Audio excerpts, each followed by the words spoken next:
નમસ્કાર મિત્રો, પેરના ન્યૂઝમાં આપનું સ્વાગત છે। આજ વડોદરા શહેરમાં દેશભરમાં આગામી સમયમાં ગણેશ વિસર્જન, નવરાત્રિ તેમજ ઉત્તર ભારતીયોને સૌથી મોટો અને મહત્ત્વનો તહેવાર છઠ પૂજા આવી રહ્યો છે। ત્યારે હિન્દુ ભાઈઓ આ તહેવારોને ધામધૂમથી તેમજ શ્રદ્ધાપૂર્વક ઉજવે છે। ત્યારે ગોત્રી, સેવાસી, બાયલી તથા આસપાસના રહેતા ઘણા ભાવિ ભક્તોને ગણેશ વિસર્જન માટે અન્ય તહેવારોમાં પૂજા પાઠ માટે ઘણી અગવડ પડતી હોય છે। કેટલીક વાર આસ્થા પણ ડૂબાતી હોય છે, તેમજ તંત્રો ભક્તો વચ્ચે ઘર્ષણની સ્થિતિ પણ ઉદ્ભવી હોય છે, જેને લઈને ગોત્રી, સેવાસી, બાયલી વિસ્તારમાં કોઈપણ જગ્યાએ કૃત્રિમ તળાવ બનાવી આપવાની માંગણી સાથે આજે કોર્પોરેશનમાં deputy mayor, standing committee chairman, municipality commissioner, Akota ધારાસભ્યને શનિદેવ ફાઉન્ડેશન, ગણેશ મંડળો તેમજ હિન્દુ એકતા સમિતિ ગોત્રી આગેવાનો દ્વારા આવેદનપત્ર આપી રજૂઆત કરવામાં આવી હતી।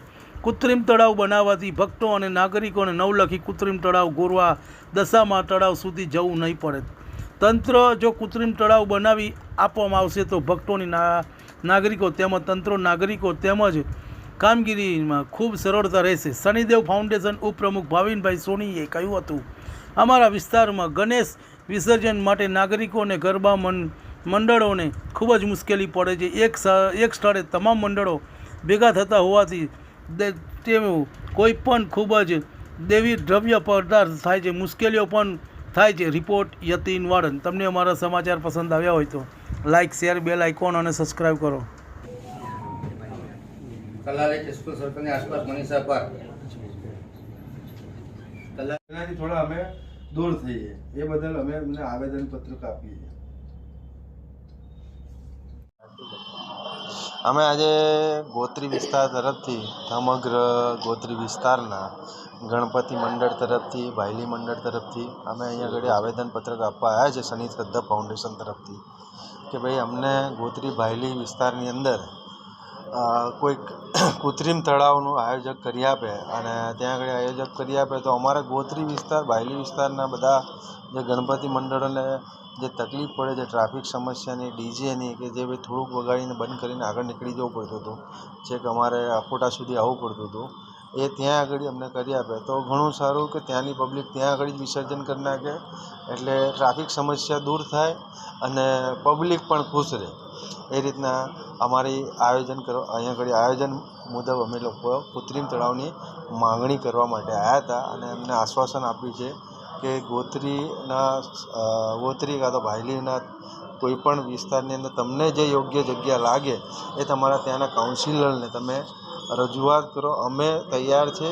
આ તમારી આગ્રહ વિનંતી જે કરી એની માટે અમે તમને મંજૂરી આપવા તૈયાર છે। જય શ્રી વિસ્તારના એક સામાજિક સંસ્થા છે યુવાનોની, તેમને રજૂઆત કરવામાં આવી વિસર્જનને લઈને કૃત્રિમ તળાવ। શું રજૂઆત હતી અને આપ દ્વારા શું બાંહેધરી આપવા? વડોદરાની ઓળખ સમૂહ ગણેશ ઉત્સવ 7 તારીખથી ચાલુ થશે। અલગ અલગ ગણપતિ મંડળો પોતાના ગણપતિની સ્થાપના કરતા હોય છે, આગમન યાત્રા કરતા હોય છે, વિસર્જન યાત્રા 3જા, 5મા, 7મા, 10મા દિવસે નીકળતી હોય છે। 10 દિવસ ચાલતો આ તહેવાર વડોદરામાં ખૂબ ઉત્સાહપૂર્વક ઉજવાતો હોય છે। હિન્દુ ધર્મની આસ્થા, હિન્દુ ધર્મની એકતાના લીધે આ ઉત્સવ વડોદરાવાસીઓમાં ઘણો લોકપ્રિય છે। રોડ ઉપર ડીજે વગાડવા, મોટી મૂર્તિઓના વિસર્જન કરવા તમામ લોકલ રહીશો ખૂબ આસ્થાથી જુલુસમાં સાથે નીકળી અને સામૂહિક રીતે ઉજવતા હોય છે। ત્યારે શનિદેવ ફાઉન્ડેશનના પ્રમુખ છે જયભાઈ કાપડિયા અને ઉપપ્રમુખ છે ભાવિનભાઈ સોની, એમની આગેવાનીમાં આજે એક મંડળ આવી અને મને આવેદનપત્ર આપ્યું છે કે પશ્ચિમ વિસ્તારમાં ગોત્રી, સેવાસી, ભાયલી વિસ્તારમાં કોઈપણ જગ્યાએ કૃત્રિમ તળાવ બનાવી આપવામાં આવે, જેથી કરીને પશ્ચિમ વિસ્તારના લોકોને છેક નવલખી ગ્રાઉન્ડ સુધી અથવા બીજી કોઈ એરિયામાં આટલી મોટી મૂર્તિઓ લઈને જવું ન પડે। તંત્ર એ બાબતમાં સજાગ છે। દરેક ઝોનમાં 3-4 તળાવ બને એ દિશામાં કાર્યવાહી ચાલી રહી છે। અલગ અલગ ઓપ્શન અમારી પાસે છે। એમની જે લાગણી અને માગણી છે એને ખૂબ સન્માનપૂર્વક સાંભળી છે અને એ દિશામાં કાર્યવાહી કરવાની સૂચના પણ અધિકારીઓને આપેલી છે। અધિકારીઓ કામે પણ લાગેલા છે કે અટલાદરા, ભાયલી, સેવાસી અલગ અલગ વિસ્તારમાં કૃત્રિમ તળાવ બનાવવા જોઈએ, પરંતુ લોકલ વિસ્તારમાંથી નાગરિકોના ઘણી વખત વિરોધ પણ આવતા હોય છે કારણ કે આ તળાવ 10-15 દિવસ સુધી રહેતું હોય છે અને લોકોને અંદર પડી જવાની બીક લાગે કે આ છે, એટલે તમામ નાગરિકોની સુરક્ષા સલામતીને ધ્યાનમાં રાખી અને પ્રોપર તળાવ બનાવવામાં આવશે. અમુક તળાવો ઊંડા કે જેમાં મોટી મૂર્તિઓ જશે, અમુક તળાવો મધ્યમ કે 20 બાય 20 મીટરથી નાનું તળાવ નહીં બનાવવાની એવી સૂચના આપી છે, જ્યાં સુધી પોસિબલ હોય ત્યાં સુધી. ઘણા NGO, ઘણા સભાસદશ્રીઓ પોતાના ખર્ચે પોતાના પ્લોટોમાં પણ તળાવ બનાવતા હોય છે અને એમાં પણ અમે પરમિશન આપતા હોઈએ છીએ.